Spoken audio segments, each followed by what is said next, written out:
दोस्तों, आचार्य चाणक्य कहते हैं कि जैसे को तैसा, दुष्टों के साथ दुष्टता से ही पेश आना चाहिए। दोस्तों, एक कहावत है कि दुष्टों के साथ दुष्टता का ही व्यवहार करना चाहिए। अक्सर कुछ दुष्ट प्रवृत्ति के लोग सज्जन, भोले और क्षमाशील व्यक्तियों को असमर्थ समझकर उनके साथ दुष्टता करते हैं। कहते हैं कि नियम की जड़ में दूध डालने से उसमें मिठास नहीं आती, उसी प्रकार दुष्टों को सदाचार का उपदेश देने से उनमें परिवर्तन नहीं आता, वे सदैव अपनी ही भाषा समझते हैं।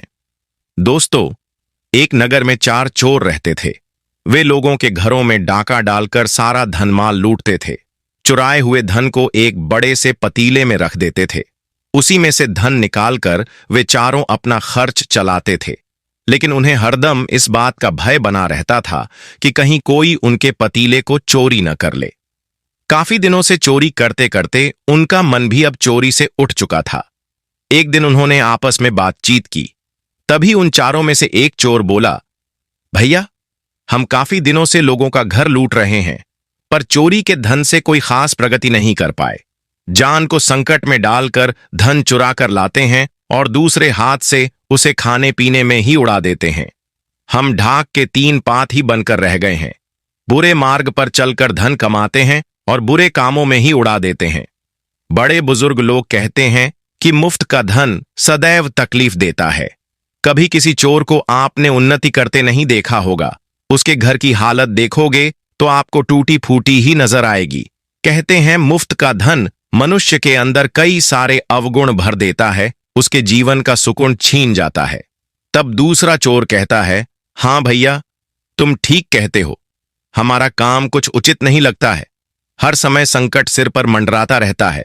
कहीं पकड़े न जाएं और कहीं पकड़े गए तो मार भी बहुत पड़ेगी और बची कुची जिंदगी जेल में बितानी पड़ेगी। अब देखो ना, रात रात भर हमें जागकर चौकन्ना रहना पड़ता है। विद्वान पुरुष कहते हैं, नदी किनारे खड़े वृक्षों का जीवन संदेहों से घिरा होता है।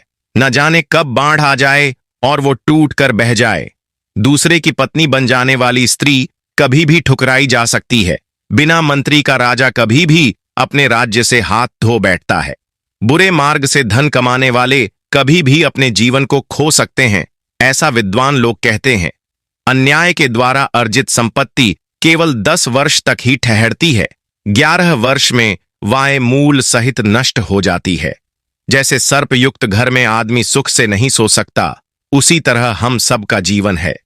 जो धन धर्म का त्याग करने पर प्राप्त हो, दुश्मन की शरण में जाने पर प्राप्त हो और कष्टपूर्वक प्राप्त होता हो, जिसमें जान जाने का अंदेशा हो, ऐसे धन में मन नहीं लगाना चाहिए। ऐसे धन का ना मिलना ही उचित है। ऐसा धन ही दूषित माना जाता है। दूसरे चोर की बात सुनकर तीसरा चोर बोला, हां भाई, तुम भी ठीक कहते हो। मैं भी चाहता हूं कि हम सब इस कुमार्ग को छोड़कर ईमानदारी से धन संचित करके सुखी और चिंता मुक्त होकर जीवन जिए। आज से हम लोग चोरी करना छोड़कर किसी और स्थान पर जाकर मेहनत से धन कमाएंगे। तीसरे चोर की बात पहले 2 चोरों को तो अच्छी लगी, लेकिन चौथे चोर को यह बात रास नहीं आई। मगर वो अकेला कर भी क्या सकता था। उनके साथ में उसे भी हां में हां मिलानी पड़ी। परंतु उसने मन में यह निश्चय कर लिया कि पतीले में रखे धन को वो चुराकर एक दिन भाग जाएगा। इस प्रकार वो चारों चोर अपना गांव छोड़कर प्रदेश में चले गए। सोचने लगे, काम धंधा करने के लिए ये प्रदेश बहुत अच्छा रहेगा। यहां पर हमें कोई जानता पहचानता भी नहीं है। इसके बाद वे चारों एक बुढ़िया के घर पर ठहरे और बोले, हे माता, हम चारों परदेसी व्यापारी हैं।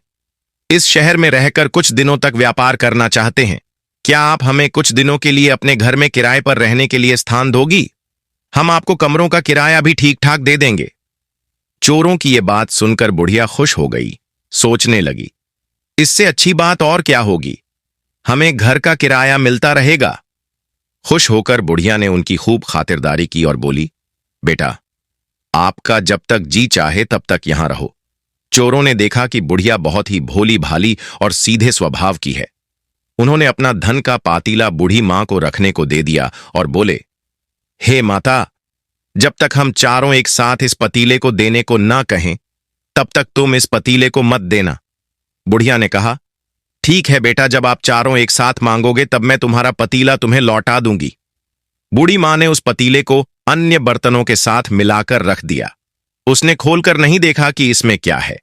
इधर चारों चोर पतीला देकर शहर में काम की तलाश में चले गए। वे जिस सेठ के पास जाते थे और काम मांगते थे तो सेठ उन्हें वेतन और काम का समय पहले ही बता देता था कि इतने पैसे मिलेंगे और पूरे दिन काम करना पड़ेगा। चोरों को वो पैसे ठीक नहीं लगते थे।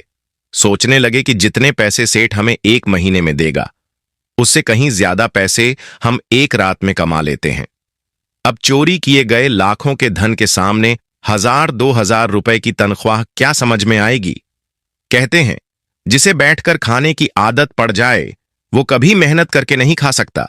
चारों चोर पूरे दिन शहर में घूमते रहे मगर उन्हें कोई काम समझ में नहीं आया।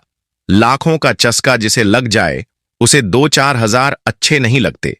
पूरे दिन घूमने के बाद थके हुए बुढ़िया के घर को लौटने लगे। गांव में आकर वे एक पेड़ के नीचे आराम करने लगे। वहीं पास में एक स्त्री लस्सी बेच रही थी। उनका मन लस्सी पीने के लिए हुआ मगर चारों इतने थक चुके थे कि बुढ़िया के घर से बर्तन लेकर आने को कोई तैयार नहीं हो रहा था। तभी उस चौथे चोर को याद आया कि धन का पतीला लेकर भागने का ये अच्छा मौका है। वो एकदम बर्तन लेने जाने को तैयार हो गया। घर पहुंचकर उसने बुढ़िया से वहीं पतीला मांगा मगर बुढ़िया ने यह कहकर पतीला देने से इनकार कर दिया कि तुम चारों एक साथ पतीला मांगोगे तभी मैं उसे दूंगी। चौथे चोर ने एक योजना बनाई। सोचने लगा कि बुढ़िया को क्या मालूम है कि हमारे साथियों ने हमसे दूसरा पतीला मंगाया है। वो कहने लगा, हे माता, मेरे तीनों साथी बाहर एक पेड़ के नीचे लेटे हुए हैं। अगर आपको यकीन नहीं है तो उनसे चलकर पूछ लो। वो धूर्त चोर बुढ़िया को लेकर उन तीनों के पास पहुंचा। बुढ़िया ने पूछा, बेटा क्या तुमने बर्तन मंगाया है? उन तीनों ने हां में जवाब दिया। क्या ये कि उन्होंने तो लस्सी के लिए दूसरा बर्तन मंगाया था, लेकिन बुढ़िया समझी कि ये वही बर्तन मंगा रहे हैं। अब बुढ़िया ने वो धन का पतीला उस चौथे चोर को दे दिया। चौथा चोर उस पतीले को लेकर वहां से भाग गया। इधर काफी देर हो गई। जब उनका साथी बर्तन लेकर नहीं लौटा तो वे तीनों स्वयं बुढ़िया के घर पहुंचे और बुढ़िया से पूछा कि तुमने हमारे साथी को बर्तन क्यों नहीं दिया? हम कब से उस पेड़ के नीचे इंतजार कर रहे हैं। बुढ़िया बोली, बेटा पतीला लेकर तो वो कब का चला गया है, क्या अभी तक तुम्हारे पास नहीं पहुंचा? ये सुनकर बुढ़िया भी हैरान थी और वो तीनों चोर भी। उन्होंने देखा कि उनका चौथा साथी धन वाला पतीला लेकर भाग गया है। अब तो उन्हें बड़ा गुस्सा आया। वे तीनों बुढ़िया को डांटने लगे कि हमने तुमसे कहा था कि जब हम चारों पतीला एक साथ मांगे तभी पतीला देना। तुमने उस पतीले क्यों दे दिया? हमें लगता है कि तुमने हमारे साथी से मिलकर पतीला गायब किया है। जरूर तुमने भी उसमें से धन लिया होगा। उन तीनों को अपने ऊपर आरोप लगाते देखकर बुढ़िया बहुत दुखी हुई। वो अपने आंगन में बैठकर रोने लगी।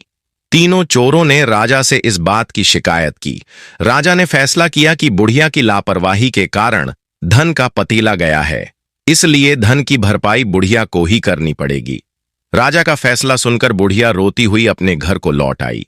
उसी राजा के 3 बेटे थे। उनमें जो सबसे छोटा लड़का था, राजा उसे निकम्मा और नालायक समझते थे, क्योंकि वो पूरे दिन सामान्य वेशभूषा में नगर में घूमता रहता था।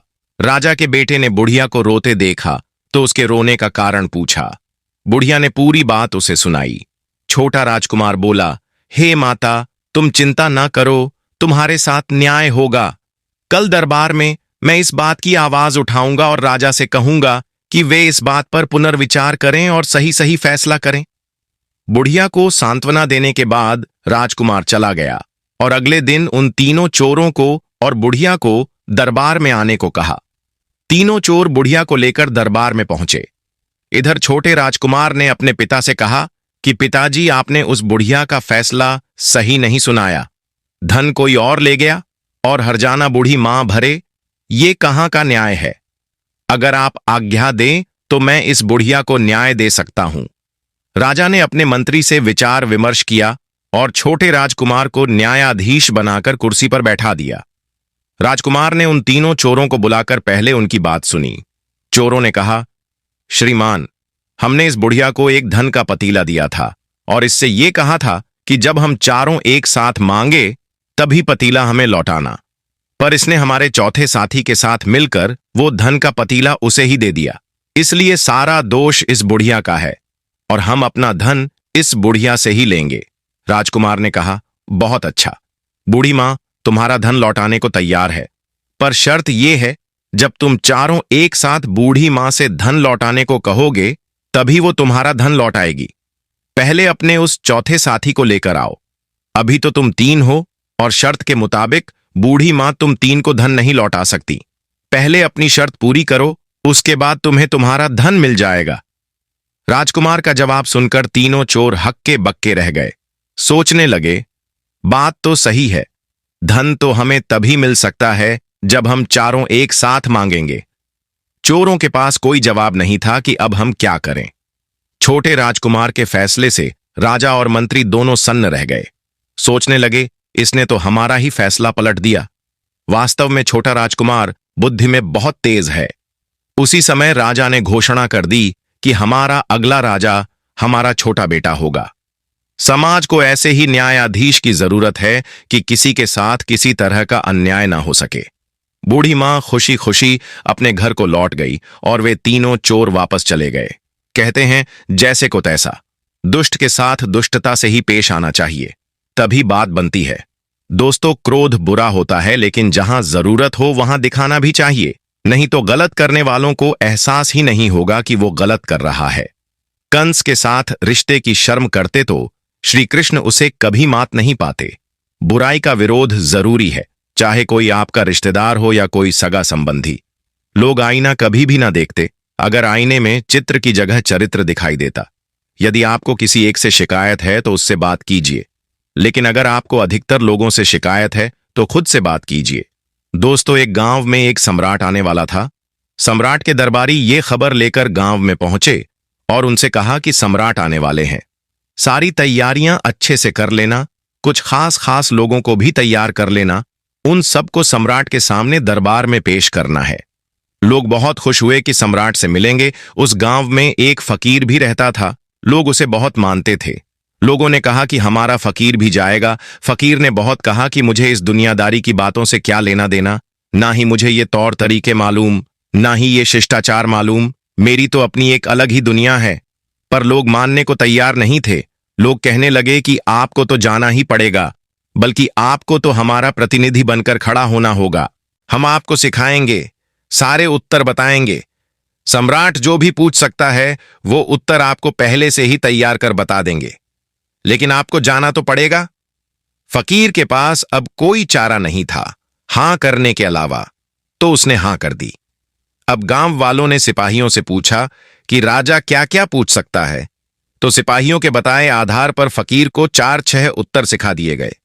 आपकी उम्र कितनी है? फकीर ने कहा, 60 बरस। बस पहला प्रश्न यही होगा, यही जवाब देना है। फिर सम्राट पूछेंगे कि कितने साल से साधना कर रहे हो। फकीर ने कहा, 30 साल से। बस यही तो बोलना है। ऐसे ही 4-5 उत्तर और पढ़ा दिए गए और उसे बार बार यही समझाया गया कि कोई गड़बड़ मत करना, जैसा बताया गया बस वैसा ही करना। अब तो तय दिन पर सम्राट गांव में आए। फकीर उनका प्रतिनिधि था, तो सबसे पहले सम्राट ने उसी से पूछा, कितने बरस हो गए हैं आपको फकीर बने हुए? फकीर ने उत्तर दिया, जी 60 बरस, क्योंकि पहले प्रश्न का उत्तर तो पहले से ही तय था। सम्राट ने उसे ध्यान से देखा और कहा, 60 बरस से, तब तो आपकी उम्र काफी हो गई होगी। कितनी उम्र है आपकी? फकीर ने कहा, 30 बरस। सम्राट ने कहा, अनसंभव, ये तो हो ही नहीं सकता। 30 बरस आपकी उम्र है और 60 साल से आप साधना कर रहे हैं, या तो आप पागल हैं या मैं पागल हूं। फकीर ने उत्तर दिया, हम दोनों पागल हैं। इस पर सम्राट ने क्रोधित होकर कहा, क्या मतलब है तुम्हारा, तुम मुझे पागल कहते हो? फकीर ने कहा, निश्चित रूप से, क्योंकि आप गलत सवाल पूछ रहे हैं और मुझे गलत जवाब देने पड़ रहे हैं, क्योंकि सारे उत्तर पहले से ही तैयार है। मुझे तो पहले से ही आपके सिपाहियों ने और गांव वालों ने सिखाकर रखा है कि कुछ गड़बड़ मत करना, और मैं बिल्कुल गड़बड़ नहीं कर रहा। गड़बड़ आप कर रहे हैं प्रश्न पूछने में। आप पागल इसलिए हैं क्योंकि आप गलत सवाल पूछ रहे हैं, और मैं पागल इसलिए हूं क्योंकि मैं गलत जवाब दे रहा हूं। मेरी तो मजबूरी है, क्योंकि सारे उत्तर पहले से ही तैयार है, पर राजन आपकी क्या मजबूरी है? तो दोस्तों, जीवन में ऐसा ही होता है। जब हम जैसे हैं वैसे न रहकर दूसरों के हिसाब से चलते हैं या दूसरों की तरह बनना चाहते हैं, जैसे हो वैसे ही रहना। किसी को देखकर किसी के दबाव में आकर बदलने की कोशिश मत करना, क्योंकि हर किसी का अपना एक मूल स्वभाव होता है। इसीलिए तो कहते हैं कि अपने आप की खोज करो, स्वयं को पहचानो। उस साधु को तो पता था कि मैं क्या हूं, पर जब समाज ने अपने स्वार्थ के लिए उसे बदलना चाहा, तो देखो अंत कैसा हुआ। अपनी मूल प्रवृत्ति को पहचानो, अपनी पसंद अपनी नापसंद को पहचानो। आप कहां सहज हैं, कहां असहज हैं, उसे पहचानो। आपके शौक क्या है वो पहचानो। कुल मिलाकर अपने अंदर की यात्रा करो, अपने भीतर उतरो। किसी और को देखकर उसके जैसे बनने का प्रयास कभी मत करो। वो 2-4 दिन का खेल होगा, आखिर में आपको उससे सुख नहीं मिलेगा, न संतोष मिलेगा। याद रखना, इस जीवन में सभी की परीक्षाएं होती हैं और सभी के अपने अपने प्रश्न पत्र। आपके प्रश्नों के सारे उत्तर आप ही के भीतर मौजूद हैं, लेकिन क्या आपको पता है गड़बड़ कहां होती है? जब हम दूसरों के उत्तर की नकल करते हैं, तो फिर सही उत्तर के लिए उत्तर जाओ अपने भीतर और अपने प्रश्नों के उत्तर खुद तैयार करो। जिंदगी निकल जाती है ढूंढने में कि ढूंढना क्या है, और अंत में तलाश सिमट जाती है सुकून में कि जो मिला वो भी कहां साथ लेकर जाना है। दुआएं करवाई नहीं जाती, ली जाती है। किसी के मुश्किल वक्त में साथ देकर और किसी की मुस्कुराहट की वजह बनकर। दूध, दही, छाछ, मक्खन, घी सब एक ही वंश के हैं, फिर भी सबकी कीमत अलग है, क्योंकि श्रेष्ठता जन्म से नहीं बल्कि अपने कर्म, कला और गुण से प्राप्त होती है। बीता हुआ समय सीख और तकलीफ दोनों देता है। ये हम पर है कि हम क्या लेना चाहते हैं। अपनी जिंदगी में कुछ पल सुकून के भी निकालो। इंसान की जरूरतें तो कभी पूरी नहीं होगी। साफ रखो किरदार अपनी नजरों में। दुनिया क्या कहती है इस पर ध्यान मत दो। वक्त उतना ही देना चाहिए किसी को। जीतना जरूरी हो, वरना ना आपकी कदर होगी और ना ही आपका वक्त की। सीने पर तीर खाके भी कोई अगर मुस्कुरा दे तो निशाना लाख अच्छा हो मगर बेकार जाता है। बंजर जमीनों पर भी पेड़ उगते हैं दोस्त। बस हौसला चाहिए खुद को संभाले रखने का। समय इंसान को सफल नहीं बनाता, बल्कि समय का सही इस्तेमाल इंसान को सफल बनाता है। मुसीबत में अगर मदद मांगनी है तो सोच समझकर मांगना, क्योंकि मुसीबत थोड़ी देर के लिए होती है और एहसान जिंदगी भर का। जीवन में पैसा सब कुछ नहीं होता, लेकिन जीवन में पैसा बहुत कुछ जरूर होता है। और जो व्यक्ति बहुत कुछ को सब कुछ समझ लेता है, अंत में उसके पास कुछ भी नहीं बचता। पेड़ की शाखा पर बैठा पंछी कभी भी डाली के हिलने से नहीं घबराता, क्योंकि पंछी डाली पर नहीं अपने पंखों पर भरोसा करता है। जीवन की सबसे महंगी चीज आपका वर्तमान है, जो एक बार चला जाए तो फिर पूरी दुनिया की संपत्ति से भी हम उसे खरीद नहीं सकते। अभिमन्यु की एक बात मुझे आज भी पसंद है, हिम्मत से हारना। लेकिन हिम्मत कभी मत हारना। कभी अकेला चलना पड़े तो डरिए मत, क्योंकि शमशान, शिकार और सिंहासन पर इंसान अकेला ही होता है। भाग्य को और दूसरों को दोष क्यों देना? जब सपने हमारे हैं तो कोशिशें भी हमारी होनी चाहिए। अगर आप उस इंसान की तलाश कर रहे हो जो आपकी जिंदगी को बदलेगा, तो आप आईने में खुद को देख लो। तन से सुंदर व्यक्ति अपने भाग्य के कारण होता है और मन से सुंदर अपने सही कर्म के कारण। आपके कर्म ही आपकी पहचान है, वरना एक नाम के तो हजारों इंसान हैं। लोहे को कोई नष्ट नहीं कर सकता, लेकिन लोहे पर लगी जंग उसे धीरे धीरे नष्ट कर देती है। इसी प्रकार आपको कोई नहीं हरा सकता, लेकिन आपकी गलत सोच आपको धीरे धीरे हार के द्वार पर खड़ा कर देगी। इसलिए अच्छा सोचो और जीत जाओ। अधिक सोचने की जगह अधिक करने में विश्वास रखो, और अधिक करने की जगह सही करने में विश्वास रखो, और सही करने के लिए आपको सही सोचा भी होगा। इसलिए कम सोचो मगर अच्छा सोचो। समय का उपयोग करके बहुत सा धन कमाया जा सकता है, लेकिन धन का उपयोग करके एक पल भी नहीं बढ़ाया जा सकता। इसलिए समय का सही उपयोग करना सीखो। यदि कोई कार्य अच्छा है तो उसे तुरंत शुरू कर दो। लोगों के बारे में मत सोचो कि लोग क्या कहेंगे, क्योंकि कमी तो लोग ईश्वर में भी निकाल देते हैं। तो आप क्या चीज हो? मूर्ख को कभी भी भूल कर भी ज्ञान नहीं देना चाहिए। वो उनके लिए विष के समान कड़वा होता है। जिसकी मति और गति सत्य की हो, उसका रथ आज भी श्री कृष्ण चलाते हैं। जो मानव अपनी निंदा सुन लेता है, वो सारे जगत पर विजय प्राप्त कर लेता है। आशा और विश्वास कभी गलत नहीं होते। ये हम पर निर्भर करता है कि हमने आशा किससे की और विश्वास किस पर किया है।